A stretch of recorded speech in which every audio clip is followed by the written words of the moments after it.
Қайырлы күн. Бүгінгі қоғамдастық тыңдаудың регламентіне сәйкес қоғамдық тыңдаудың төрағасын сайлауымыз қажет. Қоғамдық тыңдаудың төрағасы ретінде Рысқұлов ауылдық округ әкімі Қазыбаев Ерлан Нұрланұлын сайлауды ұсынамын.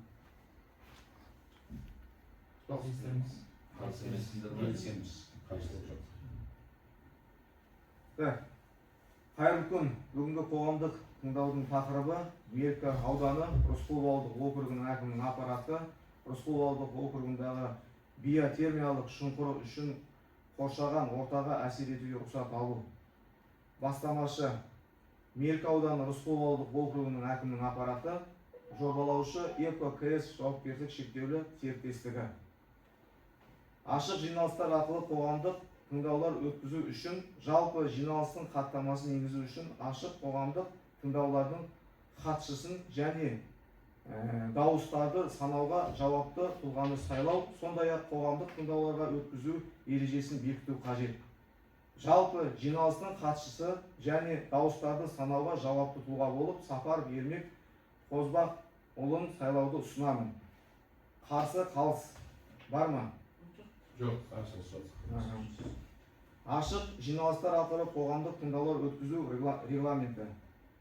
Баяндаушылар баяндамалары 5 минуттан. Меркі ауданы Рысқұлов ауылдық округі Тұрар Рысқұлов ауылының солтүстік жақ бетінде есептік кварталы 032, номері 191 мекен жайында орналасқан, жалпы ауданы 4 соттық, тереңдігі 10 метр, түбі бетондық стяжка шебін, қабырғалары кірпішпен қаланған, үсті шатыр қойылған, сырты қоршалған беткері шұңқыры. Оқыған баяндамаға қатысты ұсыныстар, пікірлеріңізді айтсаңыздар. Баяндаманы қабылдау, қоғамдық тыңдауларға қатысу ескертудің ұсыныстарын тыңдау болады. Баяндамадан кейін баяндамашыға сұрақтарыңызды қоясыздар. Қоғамдық тыңдаулардың қорытындысын содан кейін 2 минутқа белгілейін, шығар, қол қойып, дауыс береміз соған. Дауыс берсеңіздер. Дауыс берсеңіздер, баяндамалар қабылдау. Ары қарай біздің ОККС-тің баяндамашысы біздің Әзімбек Дәурен Батырбекұлына берді, иә?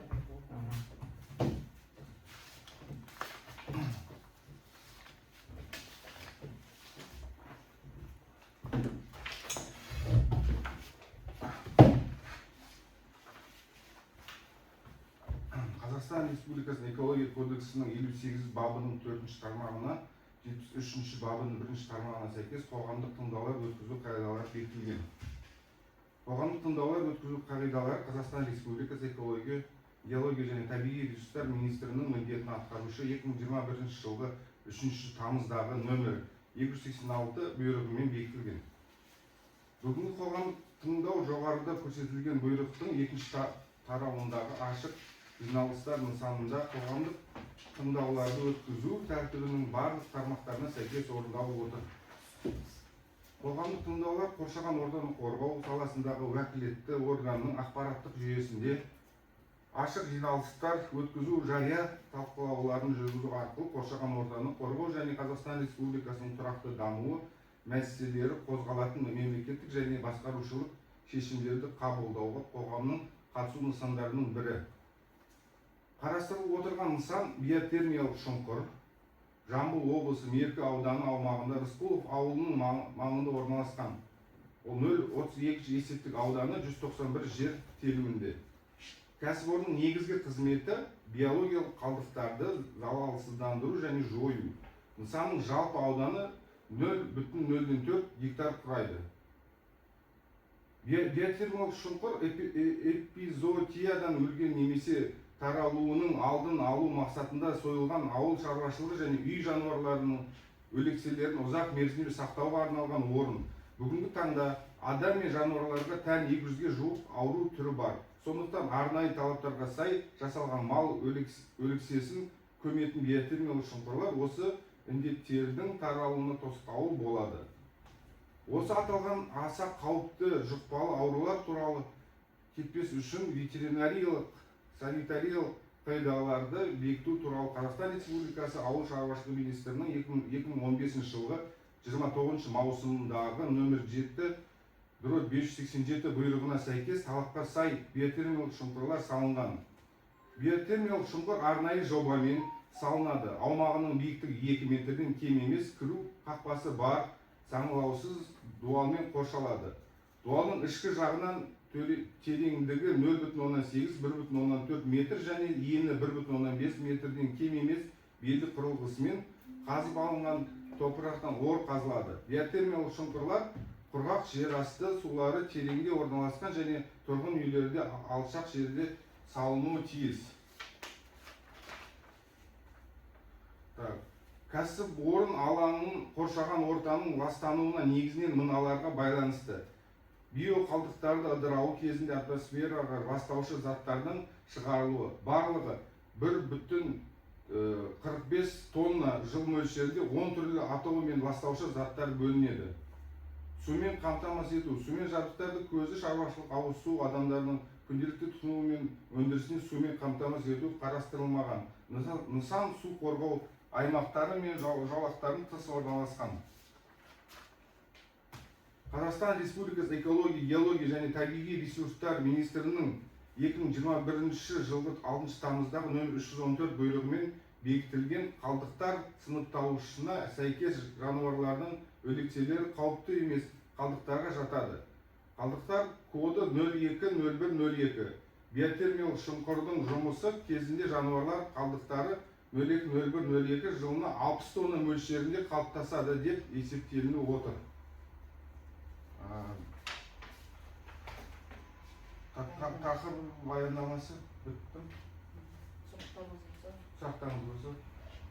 Пікірлеріңізге сау. Сұрақтарыңыз болса. Өздеріңіздің өздеріңіз бар ма? Ой пікірлеріңіз бар ма? Биотермиялық шұңқыр бойынша. Енді ондай шұңқыр керек негізі.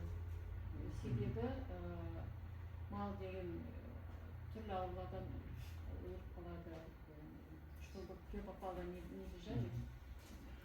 Одан кейінгі бір сұрақ егер мал, өліп қалған малын апарат, ол ескерту керек па? Мысалы, ветинспекцияға болмаса әкімшілікке ескертіп, сол менің саланың қызметкерлерімен бірлесіп апару керек пе, өздері апарып істеп жүрмін? Өздері сол жерге дейін жеткізеді, қақпасына дейін. Болмаса бұл кісілердің машинасы болса машинасымен апарып өздері апарып тастаған бошта. Кісілердің өздерінің андай нелері бар, брезентовый нелері бар. Негізі талап бойынша былай емес ол жерде. Мысалға, жоқ. Дәке қараңызшы, бізде мал, мысалы менде малым өлді. Мен бірінші сізге ескерту керекпін, дұрыс па? Сіз оны келіп бірінші анықтайсыз, неден өлген. Оны апарып бірінші өткізесіз, жаңа қанын аласыздар. Неден қайтыс болды? Біз бірінші ол шұңқырға тастағаннан бұрын ең бірінші малды анықтауды керекпіз. Ол неден өлгені үшін. Аха.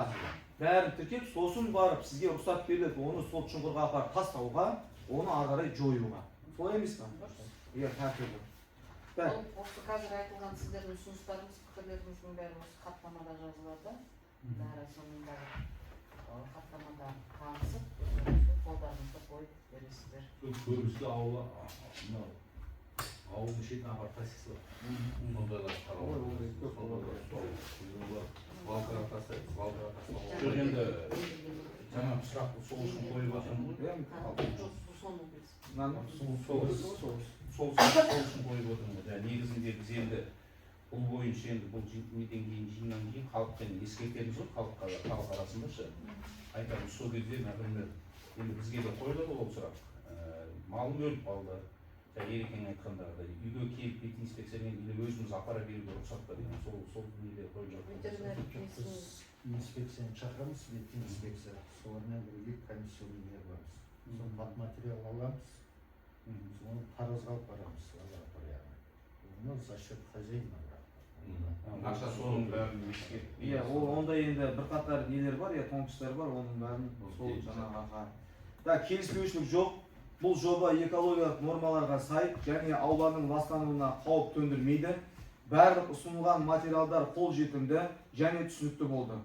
Қатысушылардың шешімімен қоғамдық тыңдаулар өтті деп танылды. Барлық қатысушыларға өз пікірлері үшін алғыс айтамыз.